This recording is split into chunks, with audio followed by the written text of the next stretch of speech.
너희에게 이와 같이 하시리라. 아멘. 오늘은 우리가 용서를 하긴 하는데 어떻게 용서해야 될지 거기에 대해서 좀 살펴보려고 합니다. 그리고 구체적이고 실제적인 이야기도 좀 할까 합니다. 우리가 지혜롭게 용서를 해야 되는데 첫 번째는 고통과 분노를 직면해야 돼요. 그러니까 왜 많은 사람들이 실제로 이게 제대로 용서하지 못하는 줄 아십니까? 이 고통과 분노를 직면하지 않기 때문에 그렇습니다. 상대방이 심각한 잘못을 저질렀는데도 불구하고 어떤 태도를 취하냐면 너무 착하죠. 에이, 별거 아니야. 그럴 수 있어. 라고 생각하는 겁니다. 그러니까 속에는 슬픔과 고통과 분노가 있긴 해요. 근데 겉으로는 괜찮아. 이렇게 얘기를 하긴 하지만 속에는 그렇지 않은 거죠. 여러분, 나에게 있는 상실을 애통해야 합니다. 그것을 슬퍼할 줄 알아야 돼요. 그러니까 잘못한 것에 대해서는 내가 분노할 줄도 알아야 됩니다. 근데 이 잘못된 것에 대해서 분노하지 않는다면 진정한 용서도 진정한 회복도 있을 수가 없습니다. 자, 예를 들어서 부모님이 나에게 잘못한 것에 대해 가지고 자녀들은 이 부모님에게 잘못했다라고 말하기가 힘들잖아요. 왜냐하면 자녀들은 일단 부모님을 다 이해하려고 하거든요. 근데 부모님이 잘못한 건 잘못한 거예요. 그리고 이제 자녀가 부모님을 이해하는 거는 두 번째예요. 그러니까 부모님이 어떤 부분에 나에게 잘못했다. 그러니까 그분이 그분의 말로 나의 자존감을 늘 무너뜨리는 말들을 했어요. 뭐 예를 들어서 뭐 형하고 비교하는 거죠. 동생하고 비교하는 거죠. 너는 왜 도대체 그 모양이야? 형은 저렇게 잘하는데. 자존감 계속 무너뜨리는 이야기를 한 거예요. 그거 잘못된 거예요. 이제 극단적으로 치닫는 게 있어요. 뭐 반찬을 먹는데 어떤 건 안 먹고 어떤 걸 먹으니까 이거 먹어 하는데 안 먹잖아요. 이거 먹어 안 먹잖아요. 그러면 밥 먹지 말고 다 치우는 거예요. 뭐 공부 좀 하려고 하는데 이거 안 돼. 나 그러면 공부 그거 하기 싫으면 그거 하지 마 이거 하면 되는데 나 학교도 먹고 다 때려치워. 극단적으로 가는 경우들이 있다는 거죠. 그 부모님이 잘못한 거예요. 그러니까 부모님이 뭐 그런 정도가 아니라 어떤 아버지가 또 노름에 빠져가지고 뭐 술에 빠져가지고 이 경제적 문제를 집안에 책임을 지지 않았다. 그래서 난 어릴 때부터 엄마하고 그 경제적인 문제로 계속 씨름을 해야 됐다. 그건 아버지가 잘못한 거예요. 부모님의 능력이 있든 없든 간에 어쨌든 잘못된 겁니다. 또 이제 그럴 경우에 이제 남자들이 여자들에게 손찌검을 하잖아요. 요즘에 많이 줄긴 줄었지만 여전히 그러한 소식들이 들립니다. 근데 사람들이 그렇게 생각해요. 때리면 이제 맞잖아요. 맞고 난 다음에 받아들이잖아요. 저 사람 욱하는 성격 때문에 그래. 저 사람 본성은 착한데 이렇게 얘기하는 거죠. 그러니까 이게 용서가 안 되는 거예요. 때리는 거는 잘못한 겁니다. 아무리 그 사람이 욱하는 성격이 있든지 말든지 간에 잘못된 거예요. 근데 많은 사람들이 그거를 그냥 이렇게 덮어버린다고요. 이 고통과 분노에 직면하지 않는다고요. 그냥 덮어버리고 받아들여요. 그 정도 화가 나면은 뭐 그럴 수 있겠지. 굉장히 성인군자가 돼요. 근데 속엔 어때요? 고통이 있는 거죠. 아픔이 있는 거죠. 받아들이지 못하는 분노가 있는 거죠. 그러니까 지금 이제 대선 기간인데요. 한국의 정치적 상황과 관련돼 가지고 이 정치인들이 과거에 잘못한 것에 대해 가지고 과거에 잘못한 것은 잘못한 거예요. 그거에 없었던 일로 될 수가 없는 거예요. 그러니까 그런 것들은 우리는 고통해야 되고 분노해야 되는 겁니다. 여하튼 간에 우리는 고통과 분노를 직면하는 것이 첫 번째예요. 아니, 용서에 대한 이야기를 하시면서 뭔 고통과 이 분노를 이야기하시나 이렇게 의아하게 생각하실 수 있겠지만 여러분, 이 고통과 분노는요, 일단 우리의 감정이에요. 이 감정을 여러분 억누르지 마시고 이 감정을 있는 그대로 수용하는 게 필요합니다. 이 감정은 억누르는 게 아니에요. 그러니까 내가 잃어버린 것에 대해서 내가 슬퍼해야 되고요. 애도하셔야 돼요. 하나님도 그러셨어요. 하나님도 없었던 일로 하자 이렇게 하지 않으셨어요. 그거 잘못돼서 응당 심판을 받아야 돼라고 하셨어요. 하나님도 그러셨다고요. 이게 첫 번째, 이게 건강한 거예요. 근데 이제 여기 질문이 하나가 있는 거죠.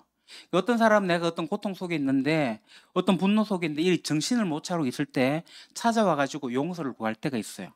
예를 들어서 남편이 아내를 구타를 심하게 했다가 나중에 돌아서 하는 말이 미안해. 내가 잘못했어. 용서해줘. 이렇게 얘기하죠. 어떻게 해야 돼요? 왠지 용서 안 하면 죄책감이 들잖아요. 용서해줘야 될 것 같잖아요. 근데 반응을 안 하고 있으면 그 남편이 한술 더 떠가지고 당신 교회 다니잖아. 당신 크리스찬이잖아. 용서해야지. 어떻게 해야 돼요? 그럴 때는요, 내가 아직 준비가 되지 않았다. 기다려 달라고 말해야 됩니다. 그러니까 나에게 있는 문제, 나에게 고통, 아픔, 이거 애도하는 시간이 필요해요. 그거 좀 기다려 달라고, 좀 기다려 달라고. 내가 지금 용서 안 하려고 하는 게 아니라 당장은 내가 용서할 수 없지만 기다려 달라고. 나한테 시간이 필요한 일이다 라고 이야기를 해야 돼요. 왜 그래요? 내가 지금 고통당하고 내가 분노하고 내가 잃어버린 것에 대해 가지고 건강하게 애도하는 것이 필요하기 때문에 그렇습니다. 이게 이제 첫 번째예요. 근데 여기에 이제 계속 머물러 있으면 안 돼요. 그러면 이제 더 큰 분노로 이제 발전하게 되겠죠. 결국은 자기를 망가뜨리는 걸로 발전하게 돼요. 반드시 두 번째로 넘어가셔야 됩니다. 그게 뭐냐 하면은 이 고통과 분노를 직면하고 난 다음에 이제 상대방을 이해하는 거예요. 하나님이 그 사람을 가엾게 여기셨던 것처럼 그를 이해하려고 하셔야 돼요. 사람을 이해해야 됩니다. 이해하려고 애쓸 필요가 있어요. 이해한다는 것은요, 그것을 정당화시키는 거 아니에요. 잘 들으십시오. 내가 이해한다고 하게 될 때 그가 잘못한 것이 정당하다라고 해주는 어떤 사명과 같은 그런 것은 아닙니다. 뭐 그럴 수 있었겠다라고 그냥 내가 이해해 주는 거예요. 그러니까 그를 긍휼히 여겨주는 거죠. 그도 어쩌면 일종의 희생자일 수 있다. 여전히 그가 미성숙했기 때문에 그럴 수 있다. 여전히 그가 악한 자기 중심적인 생각을 하고 있기 때문에 그럴 수밖에 없다라는 거 그냥 이해해 주는 겁니다. 잘못한 것을 정당화, 합리화 해주는 거 아니고 그냥 이해해 주는 거예요. 그뿐 아니라 조금만 더 깊이 들여다보면은 그 사람이 나에게 잘못한 걸 통해 가지고 나에게 잘못한 것보다 그가 그 자신에게 잘못한 것이 더 크다는 것을 이해할 필요가 있습니다. 예를 들어서 배우자가 상대 배우자를 손찌검을 했다고 합시다. 그러면 맞은 사람의 상처가 클까요? 때린 사람의 상처가 더 있을까요? 대부분의 사람은 맞은 사람이 상처가 더 있다라고 생각합니다. 그런데 때린 사람이 더 많이 망가졌을 가능성이 큽니다. 인격을 힘이 좀 더 세다는 그 이유로 무력으로 무너뜨리려고 했다는 것 그 자체, 그거 한번 해봤다는 것이 그 사람 굉장히 망가뜨리는 거예요. 물론 그걸 당한 사람도 힘들긴 하지만 때린 사람도 그걸로 인해 가지고 망가지고 있는 거예요. 그러니까 모든 죄가 그래요. 많은 사람들이 그렇게 생각해요. 죄가 다른 사람에게만 피해를 주는 것 같은데 밖으로 나가서 피해를 준 만큼 그 작용이 있으면 반작용으로 나에게도 계속 찌른다는 겁니다. 이게 죄의 속성이에요. 이제 죄 짓는 사람은 다른 사람만 고통스럽게 하는 게 아니라 자기도 망가지고 있다라는 거죠. 그러니까 죄 짓는 사람이 불쌍한 사람들이에요. 이제 우리가 그것을 보기 시작한다면 조금 이해할 수가 있는 거죠. 많은 경우에 아시는 것처럼 뭐 연쇄 살인자라든가 뭐 심각한 범죄자들의 경우를 보게 되면 그들이 적지 않은 경우에 성장하게 될 때에 심각한 문제를 겪었던 사람들이에요. 물론 그러한 문제를 동일하게 다 모든 사람들이 겪었을 때 그들이 연쇄살인자가 되고 심각한 범죄자가 되는 건 아닙니다. 그렇기 때문에 그들이 한 것에 대해서 정당화할 필요는 없어요. 그러나 그들이 성장하게 될 때에 아프고 고통스러운 일이 있었다는 거 생각하고 그래서 긍휼히 여길 수 있다는 거라는 거죠. 그러니까 내가 이해할 수 있다라는 거예요. 그게 참 중요해요. 그러니까 예를 들어서 매 맞는 어머니 밑에서 큰 아들은 나 절대로 그렇지 않을 거야 라고 결심을 하고 커요. 근데 여러분 아세요? 어머니가 매 맞는 그것을 보고 자란 그 아들은 그 속에 분노가 있습니다. 나 절대로 그렇게 하지 않을 거야. 그랬는데도 놀랍게도요. 그렇게 큰 사람들은요. 커서 어떻게 해요? 손찌검을 해요. 이 통계적으로도 나옵니다. 왜 그럴까요? 자, 그렇게 손찌검을 하는 것을 안 본 사람은요. 경험이 없는 사람은 극단적인 상황에도 손이 안 나가요. 근데 그것을 경험한 사람은 극단적인 상황에 손이 나가요. 이게 이제 반도라의 학습 이론이라고 하는 건데 본 것은 모방을 하게 돼 있어요. 자기가 절대로 하지 않겠다고 했던 자기 속에 아버지 모습이 이렇게 드러나게 될 때에 얼마나 자기가 고통스럽겠냐고요. 굉장히 큰 고통입니다. 그래서 우리가 그걸 이제 불쌍히 여기는 게 필요해요. 그렇다고 해서 이 손찌검한 것이 정당화되는 것은 아닙니다. 절대 아닙니다. 그러니까 나는 그를 이해할 마음이 있다는 거예요. 그게 필요합니다. 그게 두 번째예요. 자, 이렇게 이제 이해가 되기 시작하면 그것이 저 사람 너무 불쌍하구나, 가엾구나. 저 사람이 진짜 망가지고 있구나, 안타깝다. 그거 알게 되면 어떻게 돼요? 용서가 조금 쉬워지겠죠. 그다음에 이제 세 번째로 넘어와요. 이제 용서하기로 결단하는 거예요. 자, 이제 놓아주고 이제 빚을 없애주는 거예요. 탕감하는 거예요. 다시 말씀드리지만 용서한다는 것은 내가 손해 보기로 결심하는 거죠. 근데 이게 어떻게 가능해요? 지난번에 얘기한 것처럼 보통 사람들은 어떻게 생각하냐면 내가 용서하지 않고 있으면 내 마음이 속상하니까, 내가 손해 보니까 그 손해 때문에 이제 용서한다고 그래요. 그거 틀린 말 아닙니다. 맞습니다. 그러나 더 중요한 두 가지 요소가 있는데 그게 뭐예요? 하나님이 거기에 대해서 정확하게 심판자가 되어 주실 거라는 거죠. 그러니까 하나님이 심판하시기에 내가 이제 이 심판을 유보하는 거죠. 하나님께 맡겨드리는 거야. 그럴 때 나는 용서할 수가 있습니다. 그뿐만 아니라 나도 그런 피해를, 아니 그보다도 더 큰 손해를 하나님께 끼쳤다는 거. 그 하나님께서 나를 용서하셨다는 것을 상기하게 된다면 이 용서는 훨씬 쉬워집니다. 그렇기 때문에 용서를 받아본 사람은 용서할 수가 있어요. 용서를 경험한 적이 없는 사람은 용서하기가 힘들다는 겁니다. 저한테 가끔 잘못한 사람들이 있어요. 뭐 그렇게 많지는 않은데요. 이제 과거에 저에게 이제 뭔가 잘못한 사람들이 있을 때마다 저도 이제 분노하잖아요. 그래서 저한테 이제 늘 떠오르는 게 뭐냐면은 제가 이제 10배, 100배, 1000배 더 심하게 하나님께 그렇게 했다는 거죠. 그래서 한 번은 이렇게 기도했어요. 하나님, 날 용서하셨다고요? 그래서 나도 무조건 용서해야 된다고요? 막 그러면서 이게 막 부당하게 느껴지는 거예요. 어떤 때는. 근데 하나님의 용서를 이렇게 깊이 알아갈수록 이해할수록 이제 그런 생각이 점점 줄어든 거죠. 그러니까 하나님께서 부당한 용서를 하셨기 때문에, 그것이 분명하게 보이기 때문에 나의 용서는 굉장히 사소해지기 시작했던 거예요. 실제로 그렇습니다. 내 자존심을 자꾸 상하게 한 사람들이 있어요. 그게 저는 굉장히 큰 문제였다고 생각했는데 지금은 이거 별거 아니에요. 나는 하나님 얼마나 무시하고 살았는데요. 하나님 얼마나 경멸했는데요. 나한테 약간의 손실을 끼친 거, 뭐 그거 얼마나 대단한 일이라고요. 내가 어리석게 내 주변의 사람과 내 주변의 내 인생에 내가 손해를 끼친 것도 얼마나 많겠어요. 내가 알지 못하게. 그러니까 하나님의 부당한 용서가 굉장히 커 보이기 시작하면, 이것이 분명하게 보이기 시작하면 내가 하려고 하는 용서는요 진짜 별거 아니라는 사실을 알게 돼요. 그러니까 용서의 짐이 굉장히 가벼워집니다. 여러분, 그러나 제가 이렇게 얘기한다고 해서 용서가 내가 결단한다고 할 때 이거 그냥 쉽게 아무렇게나 이렇게 할 수 있는 거 아니에요. 정말 깊이 생각하고 여러분이 결단하셔야 돼요. 결단할 때 정말 중요한 게, 다시 말씀드리지만 이 단계가 필요합니다. 내 고통과 내 분노를 직면하고 아파하시고 애도하셔야 되고요. 그러면서 상대를 이해하고 나서 내가 용서하기로 결단해야지. 그렇다고 해서 용서가 끝나는 건 아니에요. 하나님이 용서했으니까 나도 용서해야지, 이런 도식적인 얘기가 아닙니다. 내가 하나님께 어떤 용서 받았는가, 내가 그 깊이 묵상하게 된다면, 그래서 용서의 실체를 내가 정말 보게 된다면 내가 할 용서가 정말 사소하게 보이기 시작하는 것이 실제로 내 안에서 일어나게 돼요. 우리 속에서 하나님이 나로 인해서 상실했던 것, 잃어버린 것들에 대해서 생각하면은 내가 잃어버린 것은 굉장히 작아 보이기 시작합니다. 그럴 때 그리스도인들은 굉장히 자유롭게 용서할 수가 있습니다. 그러나 저는 여기서 좀 더 구체적으로 얘기를 하고 싶어요. 그러면 나에게 용서를 구하지 않는 사람은 어떻게 해야 돼요?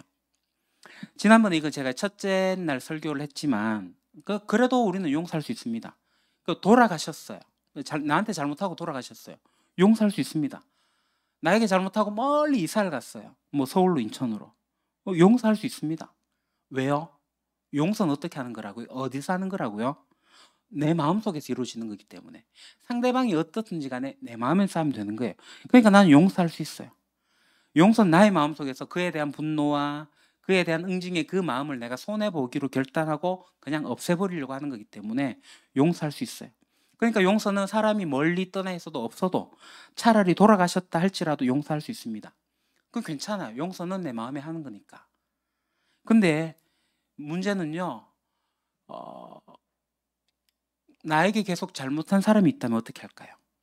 상처를 계속 반복하는 경우가 있어요. 그 사람이 내 곁에서 계속 나한테 잘못하는 거예요. 나한테 계속 고통을 주는 거예요. 그럴 때 이 사람을 용서해야 되나요? 용서하면 어떻게 되죠? 자, 오른뺨을 때리면 왼뺨을 돌려대야 되잖아요. 오른뺨을 맞고 왼뺨에. 계속 그렇게 왼뺨을 갖다 대야 되나요? 용서하고 그냥 받아줘야 되나요? 아니요. 자, 나에게 뭔가 계속 잘못한 사람은요, 일단은 긍휼히 여기셔야 됩니다. 도대체 그 사람이 얼마나 망가졌으면 그 잘못된 것을 계속 반복하겠습니까? 그 사람 불쌍한 사람이에요. 망가진 사람이에요. 그러니까 계속 그렇게 행동하겠죠. 그러나 긍휼히 여긴다고 해가지고 그 일을 계속하도록 방조하는 거, 내버려 두는 거, 반복하도록 내버려 두는 것은 다른 문제입니다. 정말 그 사람을 이해한다면 이 잘못하는 것을 계속할 수 있도록 내버려 두는 것은 그 사람이 그 죄를 어떻게 하는 거예요? 방임하는 거고, 나쁘게 얘기하면 방조하는 거고, 더 나쁘게 얘기하면은 그 사람이 그 잘못하는 것을 내가 계속 격려하고 있는 거예요.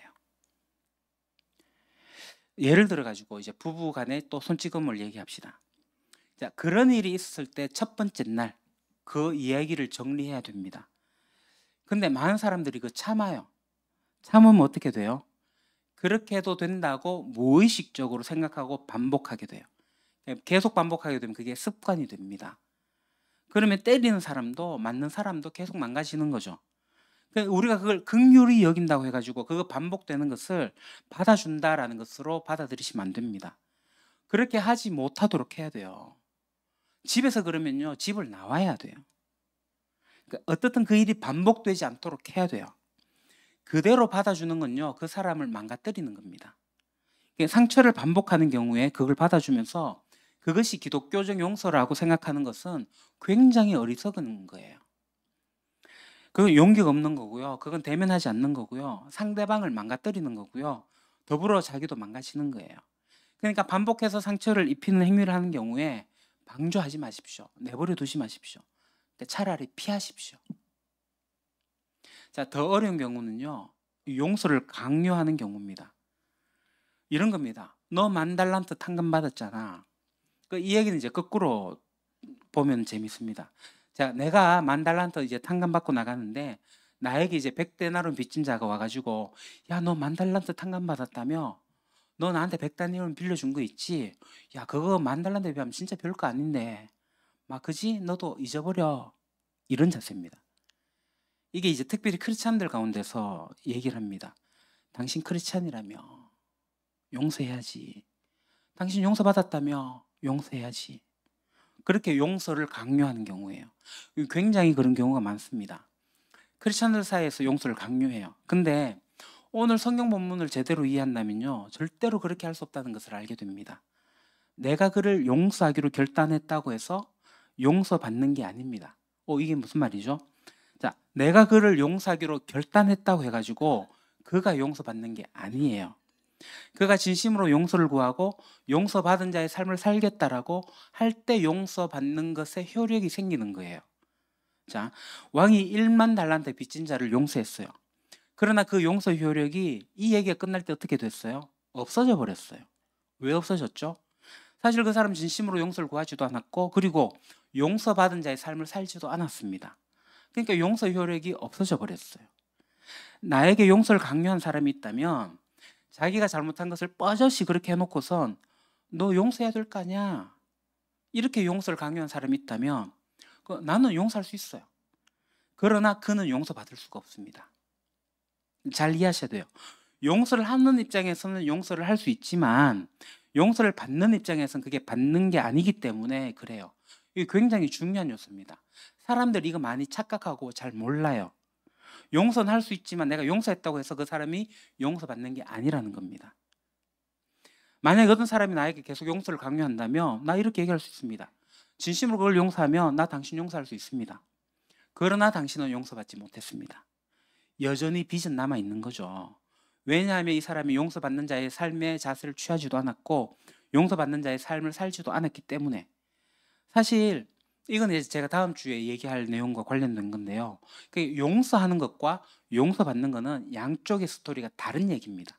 다른 입장이에요. 그게 용서받는 것이 뭔지 알아야지 용서하는 것이 이루어지는 거죠. 그렇기 때문에 이 사람이 빚을 상환할 능력이 있다면 그거 할 수 있도록 해줘야 돼요. 입으로 잘못해서 이거 아니에요. 그러니까 용서받는 것에 굉장히 중요한 것은요, 용서에 합당한 삶이 뒷받침돼야 되는 거죠. 그건 이제 다음 주에 우리가 한번 보도록 하고요. 제가 이제 용서를 결단하는 것은 내가 할 수 있는 거라고 했습니다. 이게 굉장히 중요하죠. 내가 용서를 결단했다고 해서 용서가 끝나는 건 아니에요. 용서는 실제로 이루어지긴 해요. 내 속에서. 왜냐하면 내 속에서 심화를 시켜 나가기 때문에 그렇죠. 왜냐하면 나에게 고통을 줬던, 나에게 가해했던 사람을 계속 맞닥뜨려야 될 경우에 정말 이 사람 안 보면 좋겠는데 이제 매일 만나야 될 사람이라면 더더욱 힘들어지는 거죠. 그럼 내 속에서 계속 화가 나고 계속 슬프고 그런 것들이 생겨나요. 그 많은 그리스도인들이 질문을 합니다. 내가 어떻든 그래서 내가 용서하기로 결단하고 용서를 했는데 자꾸 그러한 상황을 맞닥뜨리니까 화가 나는 거예요. 자꾸 슬픈 거예요. 이거 어떻게 된 거죠? 이럴 때 여러분 이렇게 하셔야 돼요. 당연하다. 화가 나고 슬픔이 생기는 거 내 속으로 그래 얘기해야 돼요. 당연하다. 왜 당연해요? 거기에 대한 고통이 내 속에 깊으니까. 내 상처가 깊으니까. 화가 나고 슬프고 고통스러운 것은요. 당연한 거예요. 생각해 보세요. 친구 믿었다가 보증을 섰는데 집이 날아가 버렸어요. 내가 평생 벌어서 장만한 집인데 친구 믿었다가 이 집이 날아가 버린 거예요. 얼마나 속상하겠어요. 얼마나 화가 나겠어요. 그래도 내가 용서하기로 결단했어요. 그럼 용서했다고 해요. 그럼 난 아무렇지도 않나요? 아니요. 매달 내가 이자를 갚아야 되고 월세를 내야 되고 그 때문에 지금 고통을 당하고 있는 거예요. 근데 마음이 안 상하면 그거 이상한 거죠. 그럴 때 어떻게 해야 돼요? 그 용서한 거랑 상관없이 내 속에 있는 상처 때문에 이 고통 겪는 것을 내가 그냥 당연하다고 여겨줘야 돼요. 당연하다고. 그러면서 이 용서를 심화시켜 나가야 됩니다. 내면으로. 그래서 이 용서를 심화시켜 나가는 것이 제일 좋은 방법이 기도예요. 기도하실 때 용서를 심화하는 기도를 하셔야 돼요. 이런 일이 생길 때 우리에게 가장 먼저 일어나는 일이 뭐예요? 내가 용서를 하긴 했지만 여전히 계속 나를 건드리고 내 상처를 건드리고 내 슬픔을 건드리는 일들을 만나게 될 때 내 속에 일어나는 일이 제일 먼저 일어나는 게 뭐예요? 막 호흡이 가빠지기 시작하는 거죠. 시새말로 씩씩거린다고 그럽니다. 그 호흡이 가빠지고 막 심장 박동수가 높아져요. 그러면서 이 분노가 이 속에서 막 꿈틀꿈틀대기 시작해요. 용서했는데도 그런 일이 일어나요. 당연해요. 왜냐하면 내가 상처를 받았기 때문에. 근데 이게 이제 치유되는 과정이 필요한 거죠. 그러니까 이게 시간이 필요하다는 거예요. 그래서 제가 이제 추천드리는 게 이겁니다. 여러분들이 기도하는 시간에 매일 자기가 기도하는 시간에 이 용서를 특별히 심화시켜 나가는 기도를 하십시오. 자, 이거는요. 용서를 이미 하기로 결단한 사람이 하는 기도예요. 일단 호흡을 좀 길게 하십시오. 심호흡을 하십시오. 길게. 이건요. 평소에 좀 연습하실 필요가 있습니다. 숨을 입으로 길게 들이마시고요. 코로 천천히 단전호흡하고 비슷한 거죠. 반복하십시오. 들이쉬었다가 내쉬었다. 일단은 반복하십시오. 이거 한 1분 이상 하십시오. 그럼 내 심장, 내 호흡수가 이렇게 낮아집니다. 이 씩씩거리는 게 이제 가라앉아지게 되겠죠. 일단은 그렇게 하고 난 다음에 그 다음에 해야 할 일은 내가 지금 화가 나는 일이 있을 수 있잖아요. 그럴 때 하나님을 바라보는 거예요. 하나님을 생각하는 거예요.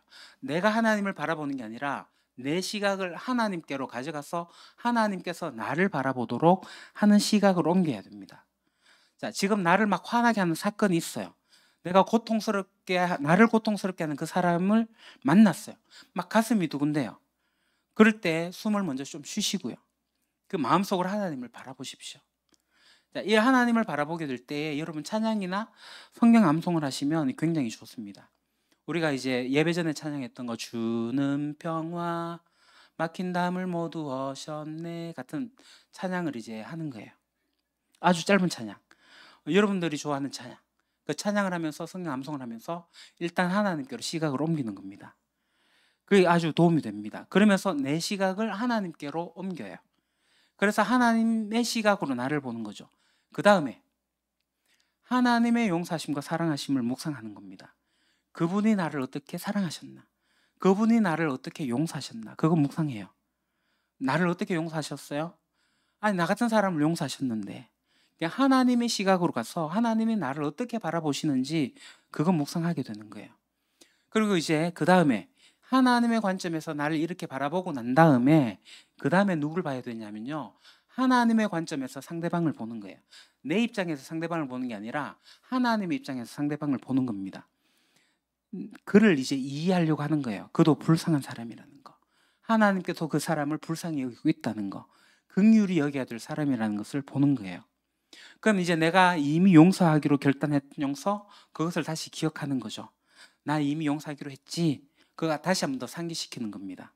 내가 결단했던 용서를 회상하고요. 내가 그를 용서했다는 것을 회상하는 겁니다. 자, 그럼 이제 여러분 한번 생각해 보십시오. 내가 지금 하나님을 닮아가고 있다는 것을 기억하는 거죠. 하나님이 나를 용서하신 것처럼 나도 그를 용서하고 있다는 것을 기억하는 겁니다. 그러면서 이 긴 호흡은 계속 유지하는 거고요. 여러분이 이제 씩씩거리면서 여러분의 고통을 준 사람과 그 상처를 곱씹고 묵상하고 그렇게 살 수도 있긴 해요. 많은 사람은 실제로 그렇게 살아요. 밤마다 그 사람 때문에, 나에게 상처 준 사람 때문에 잠을 설치는 사람도 있어요. 막 매일매일 묵상해요. 아침에 출근하려고 하면 그 사람 때문에 그 사람을 묵상하게 돼요. 막 마음속에 분노가 생기고 불불 끓고 그렇게 살 수도 있어요. 근데 이 내 마음에 그러면 무엇으로 채울 것인가? 이거는 여러분들의 선택입니다. 나의 선택이에요.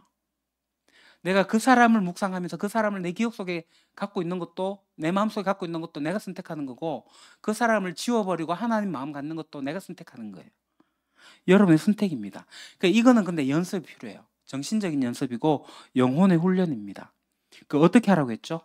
일단 호흡을 좀 길게 가지시고, 몸과 정신과 영혼이 이렇게 통합되어 있습니다. 몸이 막 씩씩거릴 때 우리가 일단 호흡을 크게 하십시오. 깊게 들으시고 천천히. 그러고 난 다음에 어떻게 한다고요? 하나님 생각하시고요. 하나님 나를 어떤 눈으로 바라보시는지.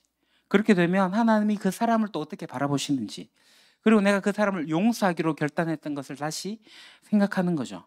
꼭 기억하십시오. 내가 지금 하나님을 닮아가고 있습니다. 당신이 나를 용서하신 것처럼 나도 그를 용서합니다.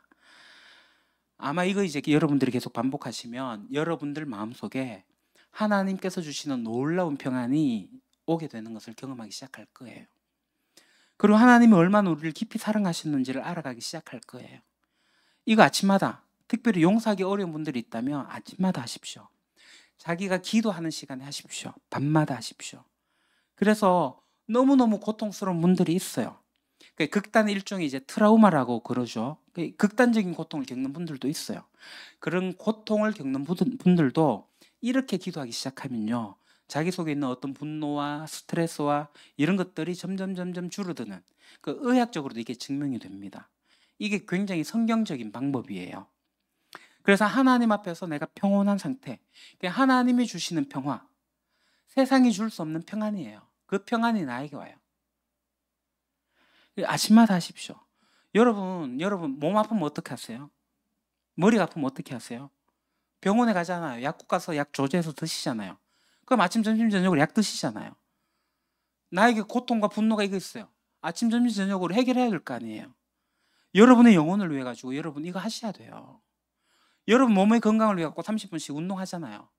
이거 30분마다 하셔야죠. 내 영혼이 망가지고 있는데. 내 몸의 건강 그리 챙기면서 내 영혼의 건강 왜 안 챙기시냐고요. 내 속에 있는 분노, 용서하지 못하는 이거 해결하기 위해 갖고 하셔야죠. 하나님 앞에 앉아 계셔 보세요. 그럼 순간적으로 고통스럽고 화가 날 수 있습니다. 그럴 때 이 연습을 꾸준하게 하십시오.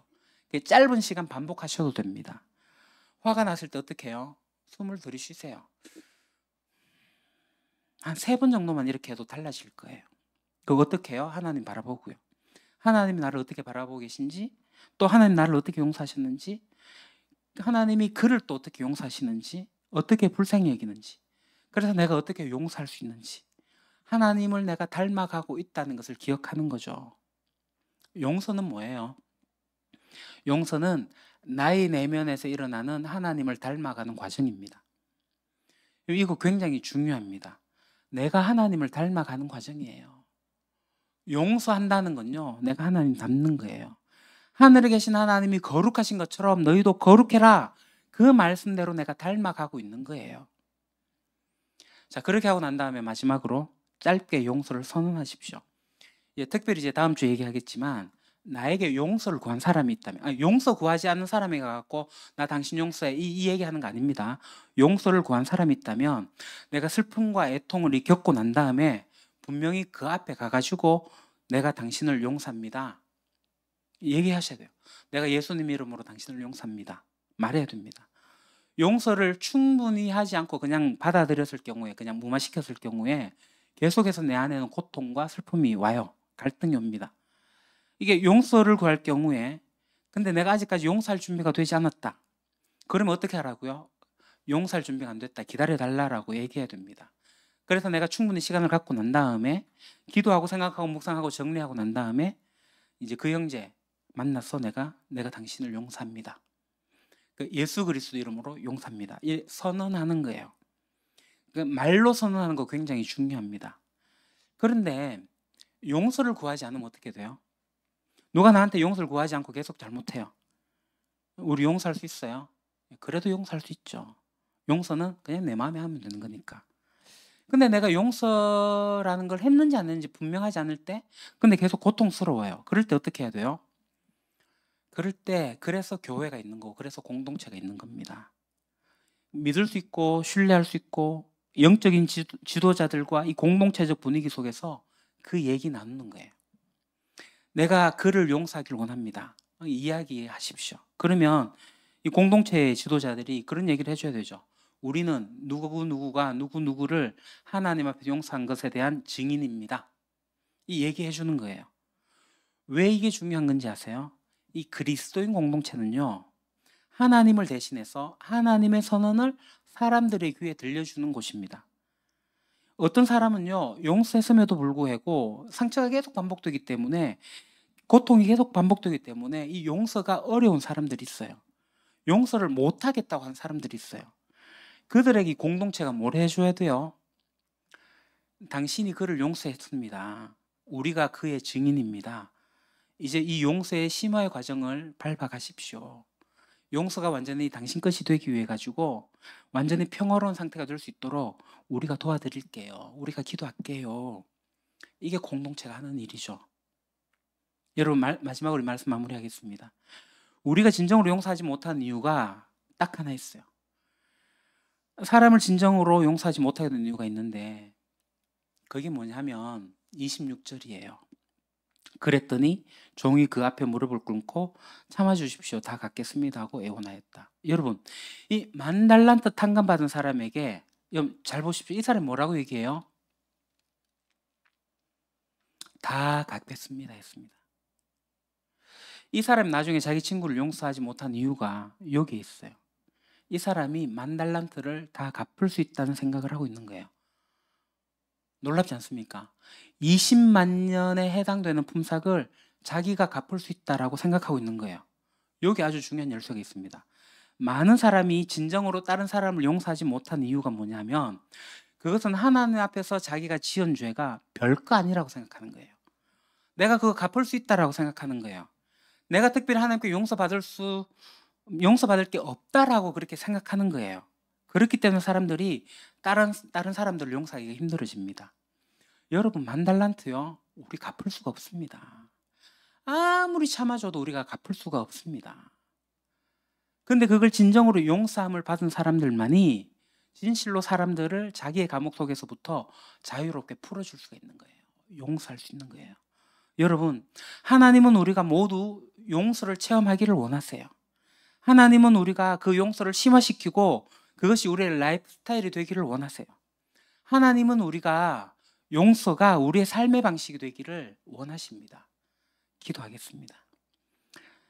하나님이 우리를 용서해 주신 것이 얼마나 감사한지 모릅니다. 하나님이 용서해 주신 방법을 따라 살게 되면 우리도 지혜롭게 용서하게 되는 것을 알게 됩니다. 하나님의 가르침이 때때로 우리를 깜짝 놀라게 할 때가 있습니다. 얼마나 실제적이고 얼마나 현실적인지. 저희가 하나님의 진리를 더 알고, 그래서 하나님을 닮아가고, 그래서 하나님이 그토록 원하셨던, 자기 아들을 희생시키며 부당한 용서를 하시면서까지 원하셨던, 서로를 사랑하는, 서로를 용서하는 삶을 이 땅에서 살아갈 수 있도록 저희들에게 은혜를 주십시오. 특별히 용서 때문에 마음 깊은 고통을 안고 있는 사람들이 우리 가운데 있다면 주님께서 특별히 찾아가 주셔서 그들을 용서하신 하나님을 발견할 수 있도록 그들의 눈을 열어주시고 하나님의 눈으로 자신과 자기에게 고통을 주었던 사람을 볼 수 있도록 은혜를 베풀어 주십시오. 예수님의 이름으로 기도합니다. 아멘.